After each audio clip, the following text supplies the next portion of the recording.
Welcome back to the Chasing Tone podcast. I'm Brian Wampler, and today I'm back again with Blake Weiland. Today we talk about the Digitech and DOD situation that just happened. We talk about Blatz Beer, and my mom got drunk this weekend. So let's jump right into that episode. We're back with another very, very special episode of Chasing Tone. That's right, we are. So, Brad Paisley contacted me this weekend. Humble brag. Yeah, I mean, well, it was actually not Brad, but it was like Brad Paisley 324 on Instagram or something like that. You know what I mean? So okay. You're gonna love this. You're gonna love this. So he sends me a message. He says, "Hey, how are you doing? Thanks for your like and support, and thanks for following me. I love you." And I responded back, and I'm like, thanks, ? And he said, "How long have you been listening to my music?" And and keep in mind, I know Brad, right? So I'm like, "You mean Brad's music?" And he's like, "Yeah." And he said, have you heard about my VIP card?" What? And so by this time I'd already contacted Brad, and I'm like, this is going on. And he said, or his handler, which is the guy that's always with him all the time, said, apparently every couple days, like a new fake Brad Paisley pops up, and they instant message people trying to act like they're Brad, right? Right. That's not creepy or weird at all. No, not weird at all. And so I put, dude, just stop. Brad's a friend of mine. You aren't Brad. Go do something of your own and make your own dent in the world. Use your talent. Make a positive impact on this world. Stop acting like you're Brad, and we both know you aren't. He hasn't responded back to me though. Wow, that's it's so weird how prevalent that stuff is. I don't get it, man. Like for one thing, the pure act of being famous is ridiculous. It's a stupid measurement of anything. That's my opinion. I mean, some people may actually like being famous. I think there's a lot of people that like some of the things that come with being famous, but they really don't like being famous because it's pretty awesome when you can go to Taco Bell at midnight and pick up some tacos or something, right? Mm-hmm. And if you're Brad Paisley, you can't do that so easily. Like, you can't just go there and get out, You're not going to go buy toothpaste at Walmart and get out, So, but anyways, I think that like things like that frustrate me because it's like there are people that don't want to do anything. They don't want to put themselves out to get to a point where people recognize them for doing something good or doing something great in any way, something that affects others in a positive way. You know what I mean? Well, I mean, I'm sure this guy is either some sort of creep or, either way, he's some sort of creep, but he's either just a standard creeper or he's some sort of scam artist type person. Nigerian prince scandals and all that whole thing. That could have been his next response would be like, if you send me $10 to this PayPal address, I'll send you a signed CD. Right, exactly. I mean, I'm sure, like, my wife, so, like, on Facebook, all the things I like on Facebook are pretty much some sort of gear thing. Like, I kind of actively go out of my way to not like too many things on Facebook that I don't actually enjoy, just because I don't want my feed getting clogged up with, Tide ads and stuff. Oh, yes. Yes. So, I try to manage that so that it is what I want it to be. But my wife likes a couple artists on hers, and she's gotten multiple quote-unquote friend requests from these artists. Like, she's like, oh, look at this. Clint Black sent me a friend request. And she knows it's not real, but it's just really funny to see that, like, pop up on your notifications. Like, oh, Clint Black sent you a friend request. Well, that was the latest one, because she likes his music page. And so scam people can go out and target, who likes what and create fake accounts and blah, blah, blah, blah, blah. Yep. But they'll try to get people to it was Clint Black was the recent one. Oh, it was Jason Isbell was another one. Jason Isbell is sending you a friend request. I was like, I bet he's not. You know? And yeah, so what they'll do is they'll create these things. They'll friend request people. People will go, oh, this is amazing. Brad Paisley wants to be my friend. And then they'll accept it. And then they'll send them messages to try to get them to, you know, send them money or something. Buy exclusive VIP tickets. Like, it's this really weird scam that's going on. And not everybody, most people don't fall for it, but some people do. And it's like, what? Why?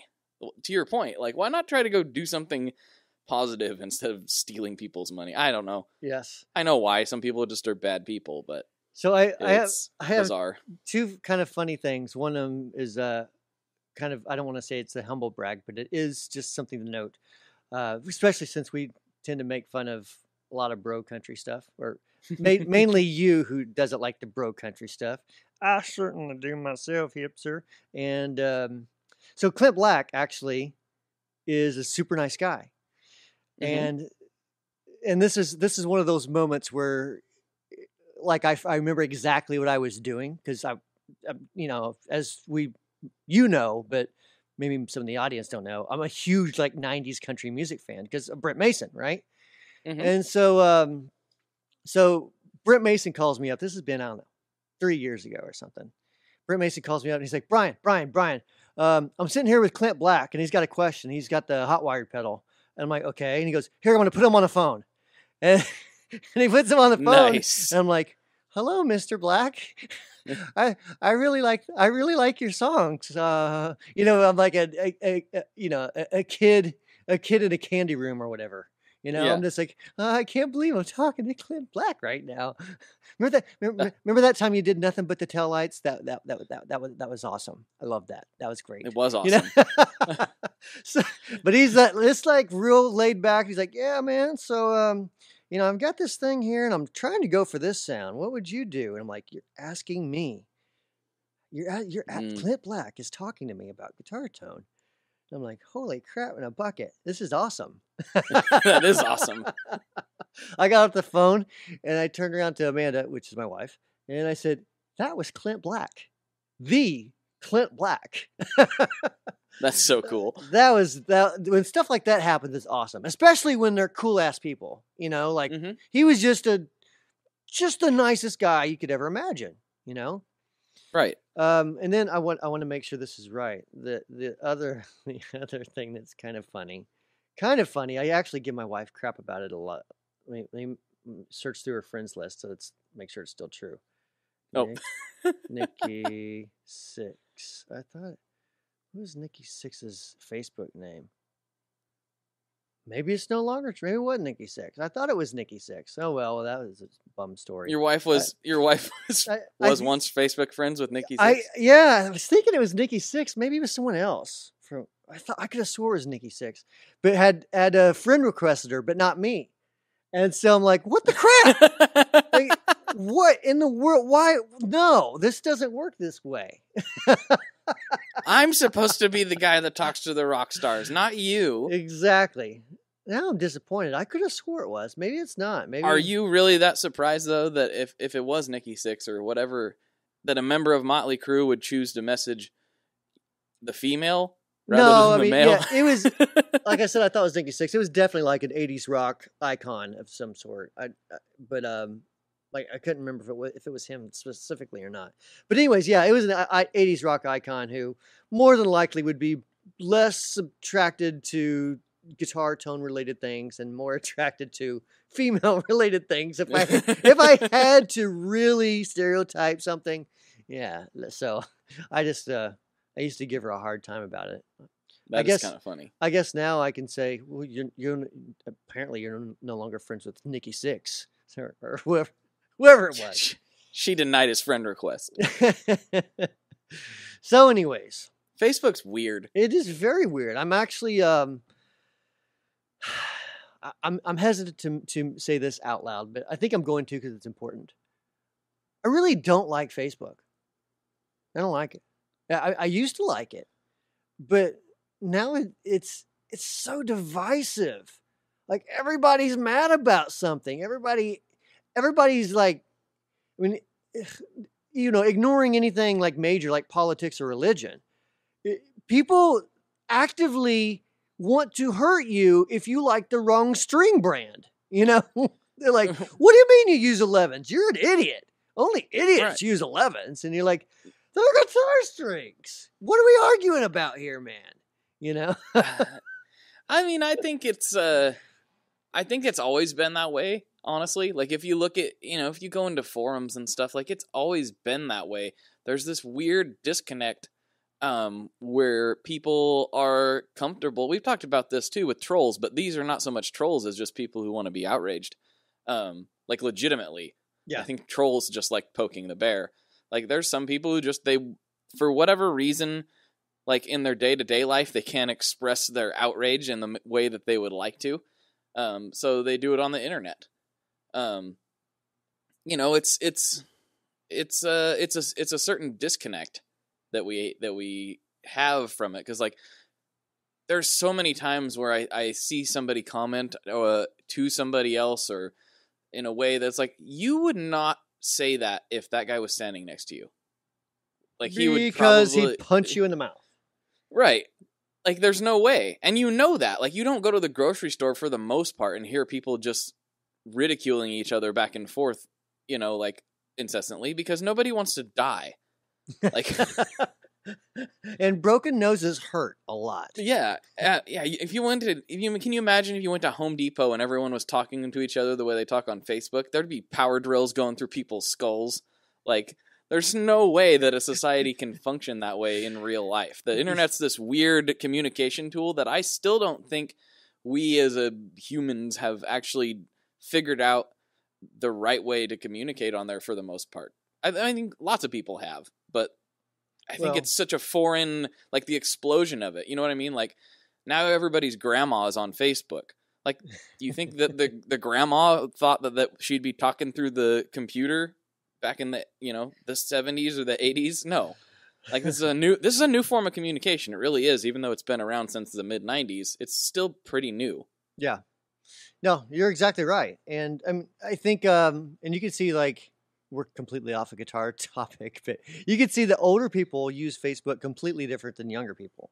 So, like, my mom, for example, she'll share something. She shares everything. Right. Like, oh, the world's got to know about this. So she'll share something and then send me a Facebook message to make sure I look at her page, and text me to make sure I look at her page. And if I don't respond quick enough, then she'll call me and she'll say, "You've got to look at what I just posted on Facebook. It's so cute," or "It's so whatever, It's so funny." It's a monkey and it's washing a cat. You won't believe it. Yes. All the time I get this. I'm like, Mom, I get it. Yeah, it's I'll check it out later. I promise, Mom. I promise. Or it'll be something that some sort of absolutely fake news. Not to get political, but clearly absolutely fake. Right, like the Martians have landed. Right.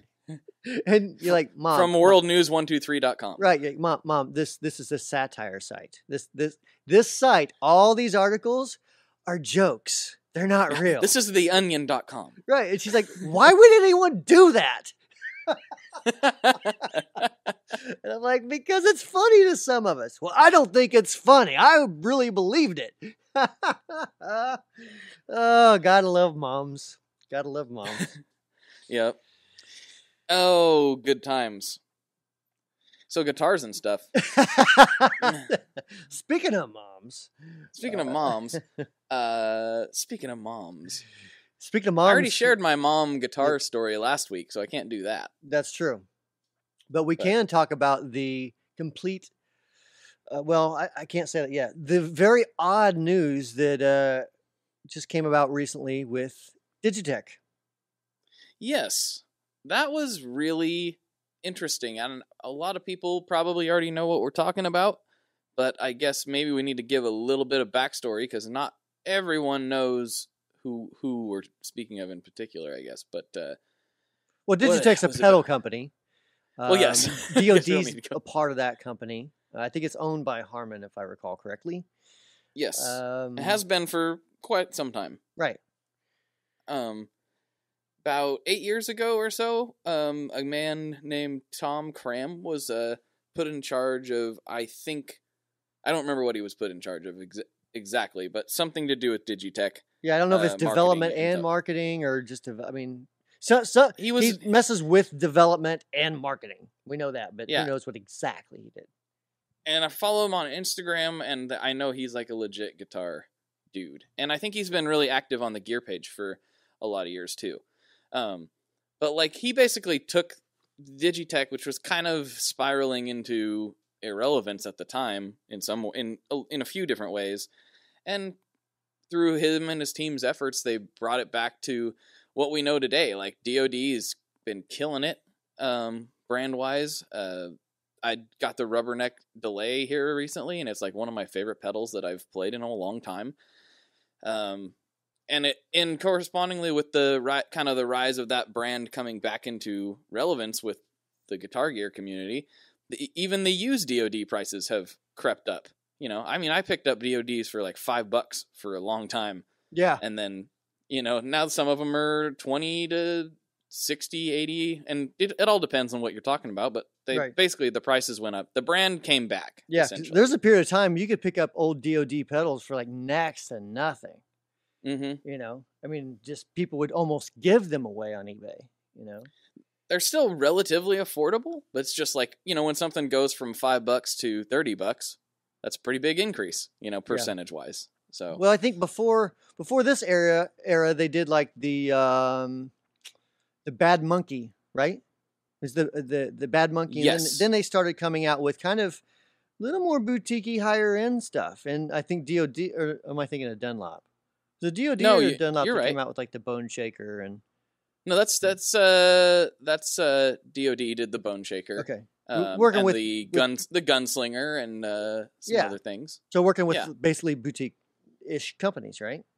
Mm-hmm. A little smaller guys in the design aspect of it. So, you know, it's been a fun time watching Digitech do that. It's been fun seeing what they put out and playing their stuff. They put out some great stuff. And it's all really good. Yeah. It's just like everything that's come out has just been really like you could quite literally throw it off a building and it would probably be fine. Right. You know, and just cool designs, and they paying attention to what guitar players want, basically. Right. So do you want to read the statement that was released, or do you want me to? I guess I could read it. Let me pull it up here. It's kind of a bummer deal to see this, and the post has since been removed. So I don't really know exactly what's going on there, but the note says Harman International has decided to fully integrate Digitech/DOD in the Harman professional organization. Unfortunately, this integration does not include me or my team. We've been given a 60-day notice and will no longer be Digitech/DOD representatives as of June 29th. 8 years ago, I got put in charge of Digitech product development, and I immediately resurrected DOD. Then, 6 years ago, I was put in charge of the entire brand. And in that time, me and my team were able to produce a record number of compelling products, win a ridiculous number of awards, and increase Digitech/DOD's market share threefold. It's an amazing trip, and I have few regrets. For any media inquiries, blah, blah, blah, contact this guy at Harman. I look forward to whatever is next, Tom Cram. So, you know, he's been known, like I said, known amongst the guitar gear nerds for quite a while as a really driving force behind that brand, and kind of left everybody scratching their heads. And before the post got taken down, I seen quite a few not wonderful comments. It was pretty much, why would you ever do this? This is the worst decision ever. Yeah. And I wonder, you know, I just have no idea. We're completely speculating at anything. Total speculation, just for the fun of it. We're just basically being, you know, dramatic little schoolboys right now. Pretty much. It's just kind of, it's weird because, like you said, I've enjoyed watching what that brand was doing, and to see the team that was behind these cool changes all of a sudden be gone from the company. It's like, what? Wait, what? Well, I mean, I know business is business, and you got to do what you got to do, but outside looking in, it doesn't make any sense. Yeah. Well, I found this post on the gear page last Thursday, whatever date that was, the 9th or something of May. It said, this is Tom speaking. He said, let me get to the meat of it. The last, let's see, I mentioned on Reddit, but the last stuff that me and my team worked on fully was released at Summer NAMM 2017. We, quote unquote, backroomed some really cool stuff at Winter NAMM 2018, which is this previous January. And it was all 100% ready for mass production. So some new hypothetical team could take that stuff and use my 5-year roadmap to produce more Digitech and DOD stuff in the future. He said, I'd love to see those things get the light of day, but I don't know what Harman's plans are from here. Interesting. I mean, Harman's not a small organization. I mean, they've got a lot of good brands under their belt. I can't imagine that a bunch of dummies are running the thing. I could be wrong. Harman's gigantic. They do way more than just guitar pedals. Yeah, yes. It's a huge brand. Yeah, JBL, I mean, I can't even remember how many brands are under their umbrella. Lots. Well, and not only do they have their own brands, they also OEM. So they build things for other companies and put that company's name on it as well, with guitar pedals and all different sorts of stuff. So it's a huge company. Yeah. With that to say, I mean, I'm sure somebody went, this makes sense for our company. I just, we're a very small niche within a niche type of thing, and so it's hard for us to sometimes see the big level picture. But honestly, I don't know. I'm kind of sharing the same sentiment as everybody else on the internet. It's like, that's a bummer deal, and I don't know what's going to happen, but I do predict that with those guys' pedigree, they'll probably all land on their feet somewhere. I think so. They start their own thing or whatever. Yeah, they for sure will. I mean, in fact, they probably already have other jobs by now, just because the industry's that small. But what kind of really worries me is that I don't know. The business part of me starts thinking, why would that company, with their they have so much information and data that they're looking at. Why would they do this? Are they moving out of higher end gear? Are they going into some other market? Like, is the market doing something I don't know about? Like, there's all these sorts of things that start to make my ears perk up a little bit, and makes me want to sniff around and see what's actually going on. Well, no, that's a good point. Yeah, they increase the market share, like you said, threefold or whatever. But in what market? In the boutique gear market, or high end gear market, whatever we want to call this thing, I believe that 100%. But does that mean that they started selling less in the low end market, which made up a bigger overall market share? I don't know. Right. Are they seeing a trend to that? And I don't know. Maybe that's some of the data that TC Electronics had, and that's why they came out with a budget line of pedals. Or budget-friendly line of pedals, I should say. I don't know. Complete speculation on that part, but it does make me wonder what's going to happen over the next few years. If there's companies that have some data that I don't have, sure would like to have a little bit of that myself, so I know what's going on before I have to look for a job. Right. If in 2 years from now I'm not able to sell guitar pedals and amps and stuff, then I may have to start charging for the podcast. Oh man, that's a joke. It'll be $5.25 to download this episode of nonsense. I'd feel bad charging anyone for this. Honestly, that's what I said. I couldn't do that to anybody. I wouldn't do that to anybody. My morals are already being tested by even putting this out there for human consumption, let alone make people pay for it.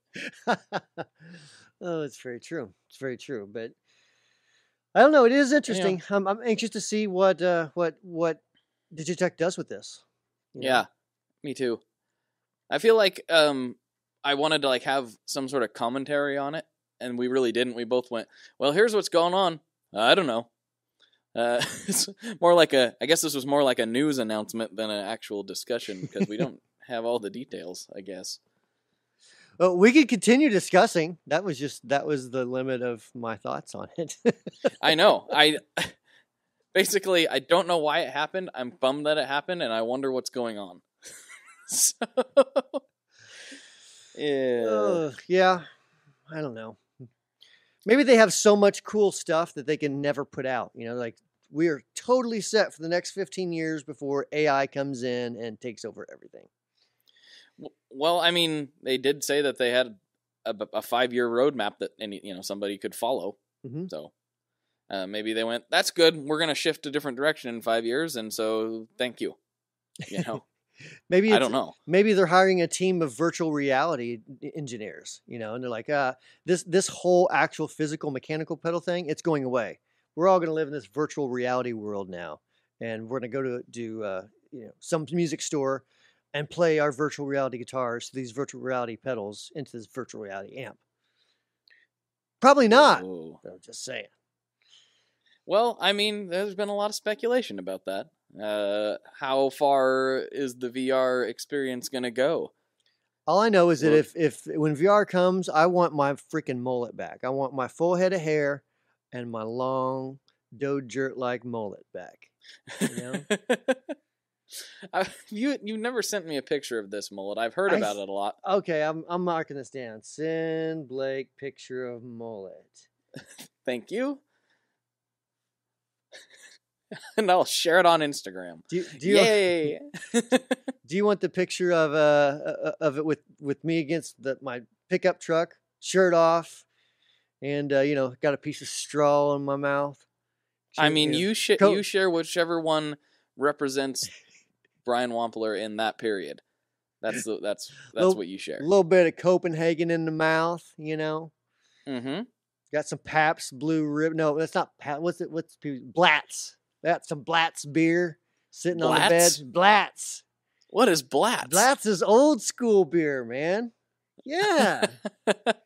I've never heard of Blatz. Yeah, it's old school. I don't want to use the term in a derogatory way, so please forgive me if you're a fan of Blatz beer. I only say this because the people that I knew drank it tend to be a little bit more on the hillbilly side. So okay. I would say it's a stereotypical hillbilly drinking beer. Oh, okay. All right. Kind of like what Michelob Ultra is to college girls, maybe. I don't know. Or what? I guess that's who drinks Michelob Ultra. I don't know. Or Keystone Light. That seems Keystone. To be yeah. That's I can't do that. That stuff has no taste, man. Be smooth like Keith Stone. I will say though, not to bring back mothers, but it's kind of a fun topic since we're going to talk about beer for just a second. My mom tried some Bud Light orange or something like that. I guess apparently they make Bud Light lime and Bud Light orange. Okay. I'm not really sure why Bud Light would want to make more beer that tasted nasty. But anyways, so I'm like, oh, you like Bud Light orange? Well, it's Mother's Day. I've got a present for you. So what does any good son do? They go get some Blue Moon because it's decent beer with some good orange flavoring to it. Mm-hmm. Right. And right. You know what I mean? The stronger beer has more taste to it. And I didn't take into account a little bit more alcohol. So we're sitting there having dinner with my mom, just me and my mom. We're talking. She drinks a little bit. And she's like, oh, this is really good. And she pours more, and then she pours more again. And so she drank this bottle of beer. My little old mom, I drank this bottle of beer at about 8 or 10 minutes the most. So I'm looking at her, and I'm like, are you okay? And she goes, I think I'm drunk. I said, oh, Mom, I'm sorry. I didn't mean for you to drink too much. Oh man, it's fantastic. That's hilarious. It's so fantastic. So when my mom drinks, I'm drunk. Yeah, when my mom's drank a glass of wine or two at Thanksgiving before, and she gets quite funny when she does that. The filters stop being filtered. Oh man, that'd be good times. Oh, it's fun times. We should get your mom on here to tell tales of little Brian when he was growing up. Oh, I would. The thing is. You think that my mind goes off in different directions? When I talk to her, one sentence may contain about 8 different topics. Wow. It's impressive, actually. She'll be talking about something, and then in the middle, she'll be like, totally change the subject way out in the left field, and then bring it back around, and then change the topic again. And by the end of the sentence, I'm like, I have no idea what you're talking about, Mom. What are you even saying? Yeah, what is the question here exactly? And she goes, I don't remember. Well, this is fitting because, we were recording this just post Mother's Day. Yes, So that's we've why, talked about moms a lot. Yeah, and my there's a apologies. reason for it. That's why lots of mother's stories today, because I spent the day with my mom yesterday. So, anyways, Blatz Beer, Brian with a mullet. Wow. This is one of those episodes. This is another one of those episodes where I don't have a title. The title is going to have to be something like, we just talk about stuff. Blatz Beer, DOD, and Brian's mom was drunk. That sounds like a perfect title. Well, that's probably a good place to end this week's episode. I suppose so. Everybody, hit us with any questions you might have. We'll try to address them if we haven't already. Send your favorite mullet photo to info@tonemob.com. Yes, I would like all the mullet photos, please. Thank you. Please and thank you. All right. Well, until next week. Later. All right. And thanks so much for listening to the Chasing Tone podcast. I really appreciate it. Hope you all like the podcast. We do these for you, for fun. So if you have any comments, questions, you can always email me at podcast@wamplerpedals.com. You can always email Blake at info@tonemob.com.